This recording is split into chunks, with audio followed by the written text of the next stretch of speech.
चलिए बेटा, question number मतलब एक्सरसाइज 16.3 में स्टार्ट कर रहा हूँ बेटा आपके लिए। और जो 16.3 एक्सरसाइज है, इसमें अब तक जो हमने सीखा था 16.1 में और 16.2 में, 16.1 में हमने टोटल आउटकम्स निकालना सीखा था 16.1 में, जबकि 16.2 में बेटा हमने इवेंट निकालना सीखा। इवेंट में simple event, compound event, mutually exclusive event, exhaustive events, है ना, ये हमने इवेंट्स निकालना सीखा। ठीक है, अब जो 16.3 आ रही है हमारी एक्सरसाइज, इस एक्सरसाइज के अंदर हम प्रोबेबिलिटी फाइंड आउट करेंगे। ठीक है, अब जैसे पहले क्वेश्चन नंबर फर्स्ट में आपको बताऊंगा, उससे पहले आपको एक चीज ये बता दूं कि प्रोबेबिलिटी जो होती है, किसी भी इवेंट की प्रोबेबिलिटी कभी भी माइनस में नहीं निकलती है। कभी भी किसी भी इवेंट की प्रोबेबिलिटी आपको निकालनी हो तो वो प्रोबेबिलिटी जो होती है बेटा, वो कभी भी माइनस में नहीं। बहुत ज्यादा आवाज ब्रेक हो रही है बेटा? बाकी बच्चों को भी मेरी आवाज ब्रेक लग रही है? नो सर, नहीं सर, ठीक आ रही है सर। ठीक आ रही है? तो बेटा एक बार अगर किसी को आवाज कम लग रही हो, एक बार आप लीव करके दोबारा ज्वाइन कर लो बेटा, सुहानी एक बार है। तो चलो, अब मैं आपको स्टार्ट कर रहा हूँ। मैं बता रहा था प्रोबेबिलिटी के बारे में। तो कभी भी किसी भी इवेंट की प्रोबेबिलिटी, कभी भी किसी भी इवेंट की प्रोबेबिलिटी माइनस में नहीं हो सकती है। ठीक है, प्रोबेबिलिटी की रेंज हमेशा 0 से 1 होती है। यानी कभी भी किसी का भी आपको किसी भी इवेंट की प्रोबेबिलिटी आपको निकालनी हो, किसी भी क्वेश्चन की प्रोबेबिलिटी, आंसर हमेशा 0 से लेके कहां तक आएगा? 1 तक आएगा। ना तो 0 से कम कभी आंसर आ सकता है प्रोबेबिलिटी का, ना कभी 1 से ज्यादा आ सकता है। कभी भी नहीं होगा, आंसर हमेशा 0 से 1 के बीच में होगा। प्रोबेबिलिटी कभी भी माइनस में नहीं होती है। अब एक चीज और बताऊं मैं आपको, जैसे दो इवेंट होती है हमारी, एक होती है हमारी श्योर इवेंट, एक होती है हमारी इम्पॉसिबल इवेंट। श्योर इवेंट क्या होती है? जो श्योरिटी हो, जैसे मान लो एक बैग है, उस बैग में 10 बॉल है रेड कलर की। एक बैग है, उस बैग में 10 रेड कलर की बॉल है, और मैंने कहा बेटा इसमें से एक बॉल निकालिए, कि इसमें से एक बॉल निकालिए, और उसके रेड होने के क्या चांस होंगे? तो आपको पता है उस बैग के अंदर 10 की 10 रेड बॉल है, 10 की 10 क्या है? रेड बॉल है। ठीक है, आप जो भी बॉल निकालोगे वो बॉल क्या निकलेगी? रेड निकलेगी। तो ये इवेंट हमारी श्योर इवेंट होती है।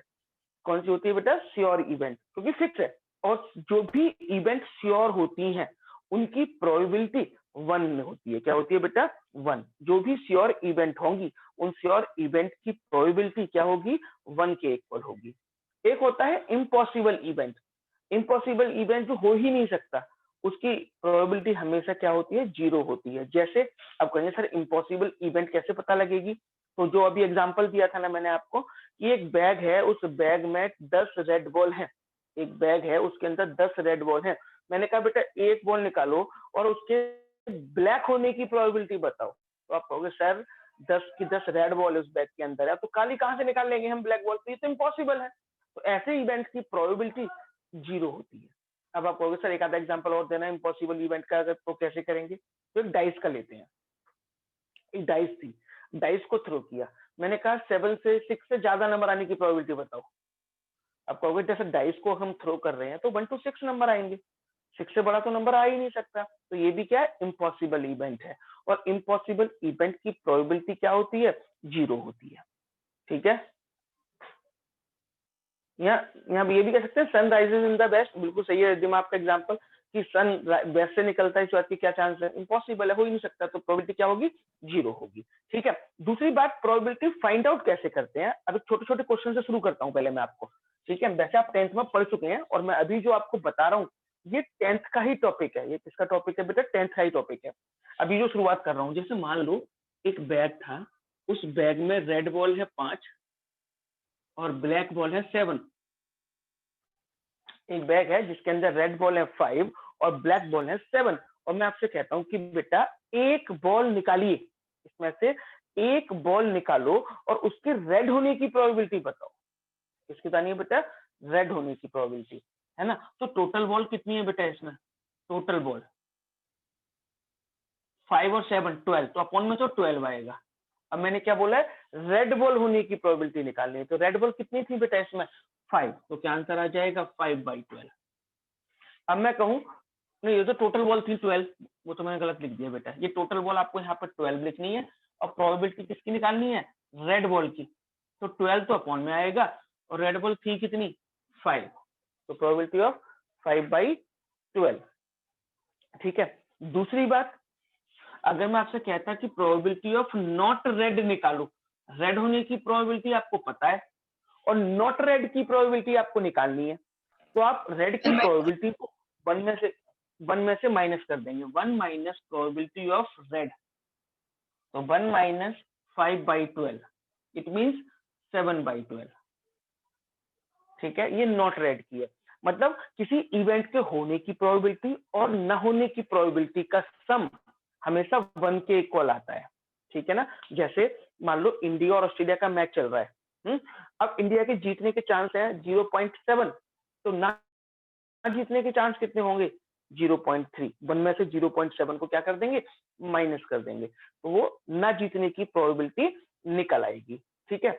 दूसरी बात मैं आपको ये बता ही चुका हूँ कि प्रोबेबिलिटी ना कभी माइनस में होती है, प्रोबेबिलिटी कभी भी माइनस में नहीं होती है, ना 1 से ज्यादा होती है, मतलब प्रोबेबिलिटी हमेशा 0 से लेके कहाँ तक होती है 1 तक होती है। दूसरी बात कि चाहे एक ही क्वेश्चन था, उसकी सभी इवेंट्स आपको दे रखी हैं, तो जितनी भी इवेंट्स की प्रोबेबिलिटी होगी उन सबका सम हमेशा 1 के इक्वल आएगा।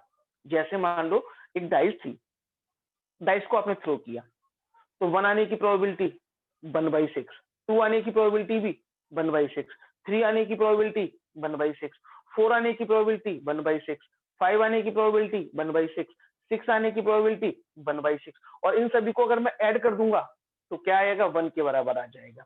ठीक है, तो चलो एक बार क्वेश्चन नंबर 16.3 का क्वेश्चन नंबर फर्स्ट पढ़ते हैं जरा। क्वेश्चन नंबर फर्स्ट देखिए बेटा please, which of the following can not be valid assignment. इनमें पूछा है कि कुछ पार्ट इसमें दे रखे हैं, वो कौन, इनमें से कौन कौन से वैलिड नहीं है, ये हमें निकालना है। तो बेटा फर्स्ट वाला देखो, ए, क्वेश्चन नंबर फर्स्ट का ए पार्ट पढ़े जरा बेटा। क्वेश्चन नंबर फर्स्ट का ए देखना बेटा, क्वेश्चन नंबर फर्स्ट का ए पार्ट देखिए जरा। ए पार्ट में 0.1, 0.01 ये सारी प्रोबेबिलिटी दे रखी है, देखो फर्स्ट पार्ट में 0.1, 0.01, 0.05, 0.03, 0.01, 0.2, 0.6। क्या ये वैलिड असाइनमेंट है? तो वैलिड असाइनमेंट के क्या है कि जितनी भी प्रोबेबिलिटीज आपको दे रखी हैं उन सभी का सम 1 के इक्वल होना चाहिए। तो बेटा फर्स्ट पार्ट को ऐड करके देखो क्या इन सबका सम 1 के इक्वल आ रहा है।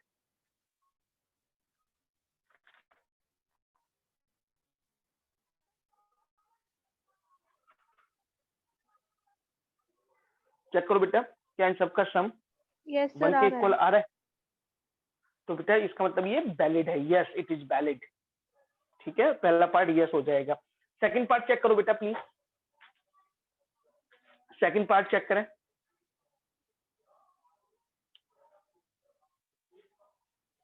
सेकंड पार्ट चेक करो वैलिड है या इनवैलिड है। वैलिड है सर।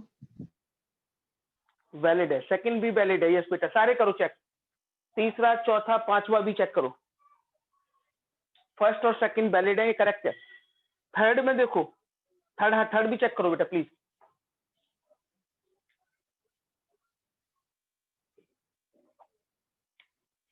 सर इनवैलिड है। कैसे पता लगा बेटा, बताओ सर, कैसे पता चला? सर 1 से 10 से ज्यादा आ रहा है। बिल्कुल सही है बेटा, अगर उनका सबका सम 1 से ज्यादा आ रहा है तो इसका मतलब वो इनवैलिड है। डन, तीसरा पार्ट हो गया। चौथा पार्ट देखो बेटा, चौथा पार्ट वैलिड। इनवैलिड है। ये किसने कहा है? इनवैलिड है बेटा, पहले वैलिड वाला बच्चा समझे कि वैलिड क्यों नहीं है। इसमें जो इवेंट दे रखे हैं उसमें पहली इवेंट में देखो माइनस का 0.1 है। मैंने क्या बोला था, किसी भी इवेंट की प्रोबेबिलिटी कभी भी माइनस में नहीं हो सकती। ये तो माइनस का 0.1 दे दिया, इनवैलिड होगी। तो इनको ऐड करने की भी जरूरत नहीं है, माइनस देख के कह दो भाई ये तो माइनस में है, प्रोबेबिलिटी इनवैलिड है, हो ही नहीं सकता। ठीक है, चलो लास्ट वाला पार्ट देख के बताओ। लास्ट वाला पार्ट बताओ बेटा।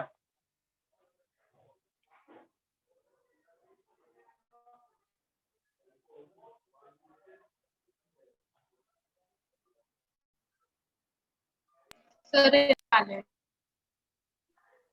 इनवैलिड, रीजन बोलो बेटा, रीजन बोलो। 1 से ज्यादा है, क्या बेटा? सम 1 से ज्यादा है इनका। हाँ 1 से, इनको प्लस करके देखो 1 से ज्यादा है। या फिर एक तरीका और देखो, जो लास्ट वाला है W7, W7 की प्रोबेबिलिटी क्या दे रखी है देखना, 15/14। 15/14 कितना होगा? 15 को 14 से डिवाइड करेंगे तो 1 से ज्यादा हो गया ना। Yes sir.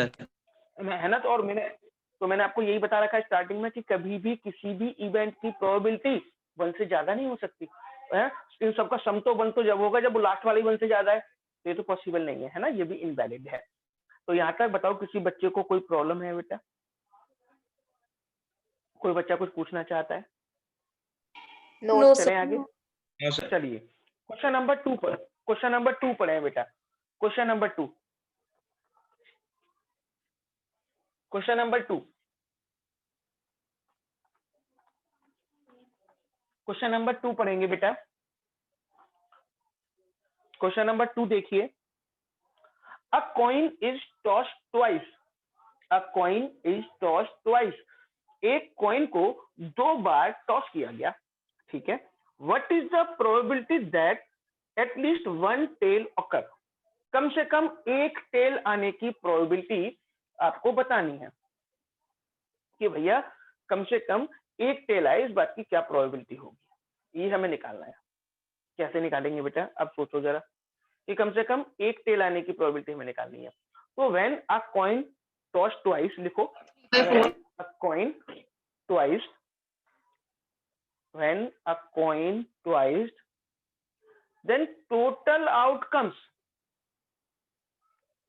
Then total outcomes, total outcomes कितने होंगे? जब एक कॉइन को 2 बार टॉस किया गया तो टोटल आउटकम्स कितने होंगे? मैं लिख देता हूं बेटा टोटल आउटकम्स आपके। टोटल आउटकम्स क्या होंगे बेटा? HH, HT, TH, TT, यानी 4 आउटकम्स हो सकते हैं जब एक कॉइन को 2 बार टॉस किया गया तो। ठीक है भाई, डन। अब क्वेश्चन में क्या बोला है? Find the probability of at least 1 tail, कम से कम एक टेल आने की प्रोबेबिलिटी आपको बतानी है कि कम से कम एक टेल आने की प्रोबेबिलिटी क्या होगी। तो प्रोबेबिलिटी ऑफ एटलीस्ट 1 टेल, कम से कम एक बार टेल, इन चारों में बताओ बेटा कम से कम एक बार टेल कितनी बार आया है। कम से कम एक बार टेल का मतलब है टेल एक बार आना चाहिए या एक से ज्यादा बार भी आना चाहिए। तो कौन कौन से आएंगे? ये भी हो सकता है, ये भी हो सकता है, ये भी हो सकता है। तो कितने हो गए? 3। टोटल कितने हैं? 1 2 3 4। तो probability of at least 1 tail equal to 3/4। बोलो बेटा कोई दिक्कत? तो क्वेश्चन नंबर 2 था। इस क्वेश्चन नंबर 2 में बेटा किसी भी बच्चे को कुछ पूछना हो तो पूछ ले मेरे से अब। No sir. ठीक है बेटा, ये क्वेश्चन नंबर 2 हमारा कंप्लीट हुआ। क्वेश्चन नंबर 3 करेंगे। क्वेश्चन नंबर 3, क्वेश्चन नंबर 3 देखिए बेटा।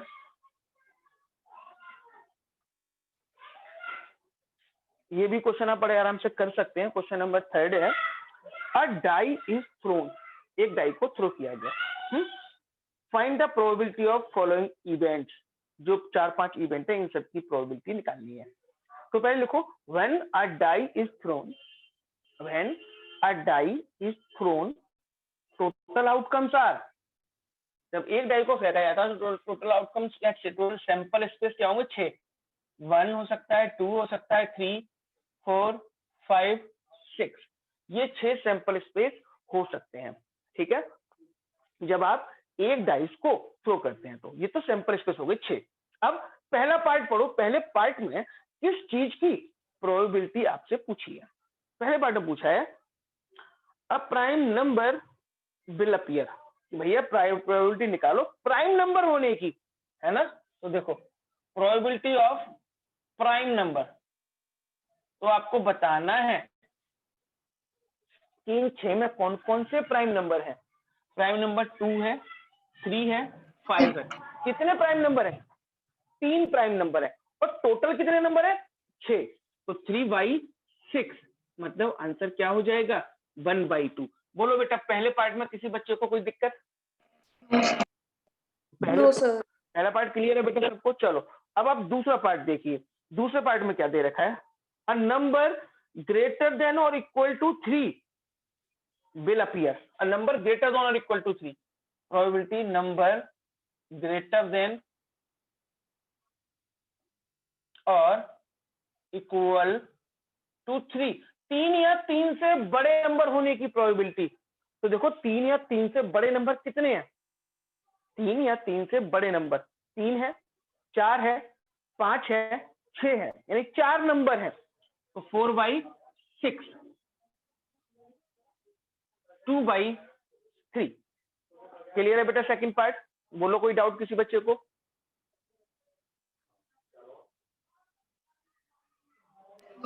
चलो आगे के 3 पार्ट अपने आप करके देखो बेटा, आगे के 3 पार्ट खुद से करिए प्लीज, नहीं आएगा तो मैं बताऊंगा। आगे के 3 पार्ट अपने आप करो, फर्स्ट और सेकंड मैंने करा दिया है, नेक्स्ट 3 पार्ट करो। कोई मुश्किल लग रहा हो तो मुझसे पूछो। करो बेटा फटाफट से। सर हाँ बेटा बोलो। सर ये कैंसिल आउट करना जरूरी है? हाँ जी बेटा, सिंपलेस्ट फॉर्म में आंसर देते हैं। ठीक है, जहां तक सिंपल हो सकता है वहां तक सिंपलेस्ट फॉर्म निकालेंगे। Okay sir.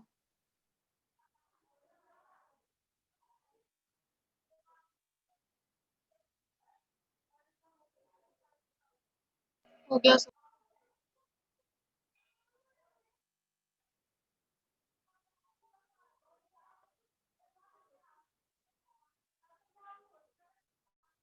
हो गया सर।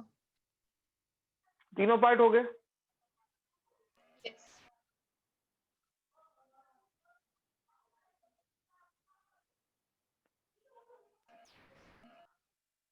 हो गया सर। ठीक है बेटा, नेक्स्ट क्वेश्चन। बेटा किसी बच्चे को पूछना तो नहीं है? थर्ड वाला क्वेश्चन किसी बच्चे को पूछना हो? No sir. ठीक है बेटा।